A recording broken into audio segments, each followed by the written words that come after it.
This is Liber, and today I'll tell you about all of my gear as a drone operator in Ukraine's army.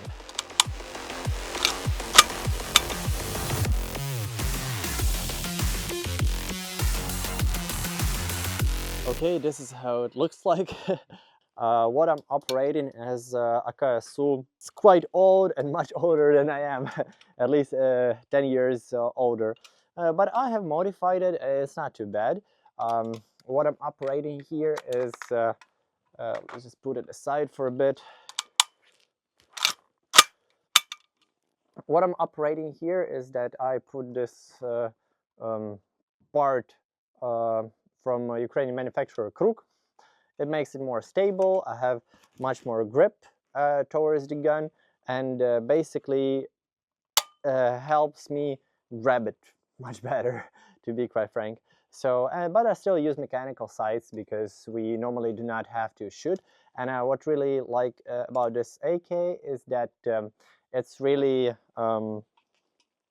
compact. It's like very compact. So I could normally have it in this position, like this, and carry it around. Oopsie. Yeah, and carry it around like this. And also what we got recently is this anti-drone gun. Basically it's called Mitla. It throws nets out of it. There is a safety kind of a trigger, and there is an actual trigger on it. So remove the safety, push the trigger, and it throws a net. It's a one-time use, and to be used in critical situations where you think you might be in danger of FPV drones. So another extra gun, I would say. Helmet that I've got way back from someone in like 2022 or something. It's Team Wendy. It's very lightweight. I think it's around 900 grams or something, and it fits quite well on me. I could fit my night vision goggles onto it, so there is no problem in that.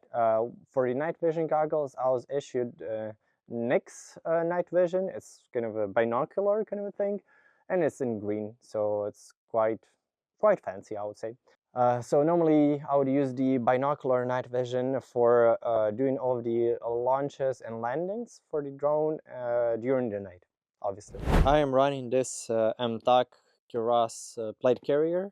It's quite neat, compact, and inside I've got level 3 ballistic protection, in Ukrainian called NVMP. Helps you protect against the shrapnel and pistol rounds.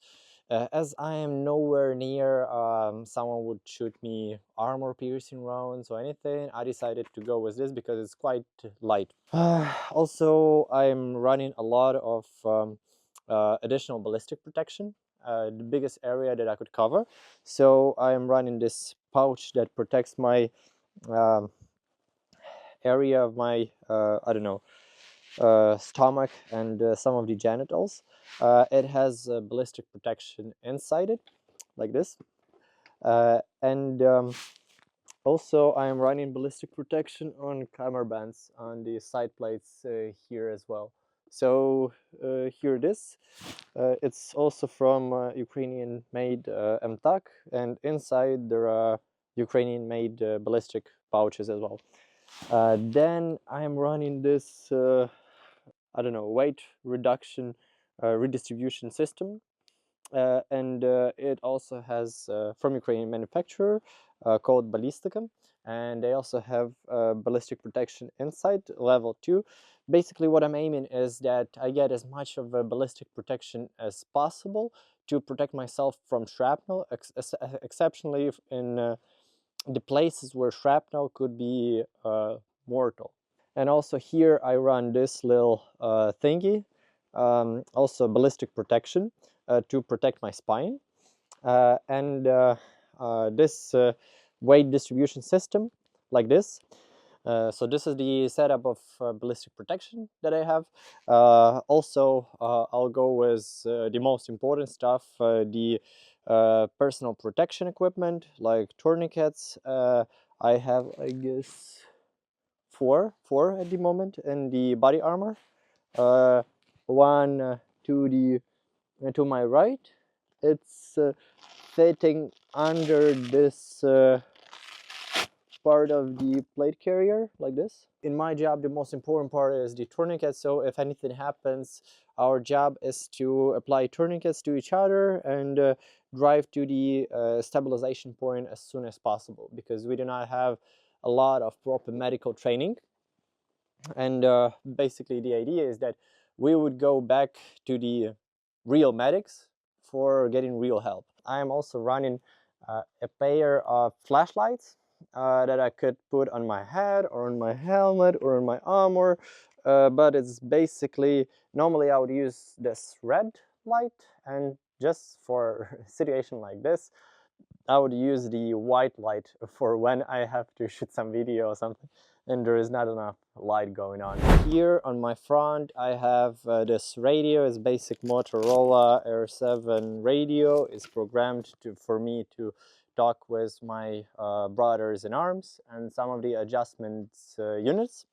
So we could have this communication, and this is crucial in the times of war, and also it has a very long kind of a sticking out antenna on it. I have this GoPro body camera. Mostly I use it for recording what I do and then kind of rewatching the replays, so I could realize what was good and what was bad indeed. Next, on my front, I have this scissors. Basically, it became a part of our standard operating procedure when we started operating near fields with a lot of fiber optic drones going around. And we decided that it's mandatory for each member of the team to have this, to have those scissors, so we could cut each and every optic fiber that we see, because we actually stopped considering them friendly or foe. We think that all of them are kind of the enemy drones. And it's on a retractor, so I don't lose it because it costs some, I don't know, 50 bucks or something. So what we have is that drone detectors, they are becoming more and more essential to each and every group operating near the battlefield. It's basically the little device like this that has 3 antennas, and it scans the radio frequencies around you, and if there is analog video, it would be shown here on this little screen. So if you have some FPV drone flying into you, you would actually see this on this little screen, so you could take reasonable actions like get out of the car or start driving faster, whatever is your safety operational protocol. This one specifically is called the Chika. I recommend that more and more groups operating in the armed forces and in any kind of structures with considerable amount of violence, they get some of those ASAP. I have these Padlock mechanics gloves. They are good because they are very grippy. So if I'm working on some they're thin and grippy, yeah. So if I'm working with a drone controller or something, they're very good, much better than normal mechanics gloves. A bit of electrical tape. I think this is critical for each and every soldier actually in the war, because there is always something that you could fix with that electrical tape. I have a mechanical compass in here. Always carry one around with me, because the one that I have in Garmin and in the iPhone, they are always faulty in this area because enemy uses a lot of electromagnetic warfare going on. On this side, I have my glasses. I have like a civilian, I don't know, hiking glasses for the sun. Actually, sun is a big factor, at least it was during the summer, because it really, with those glasses, especially polarized, you need to be able to very quickly identify your drone in the air and take control of it. So, important part. Another one that I have is Swiss Eye. I already lost some parts of it, to be quite frank, but still good. It's basically same thing, but with some ballistic protection. So it's all in scratches, but does the job. So when I'm moving through some kind of hostile area, I would normally wear those. Because if there is any shrapnel going into my eyes, I would want to have them protected. And these things could stop. And I always carry 2 pair of glasses just in case, because as I said, it's crucial in this job of a drone operator to have glasses. I am at the moment wearing my Crocs because we are in a more safe area, and we know that there are no Russian wings or anything, so mostly almost no danger, you know. So, and when we are on a position for a couple of days or a week, it's impossible to be wearing your boots all the time.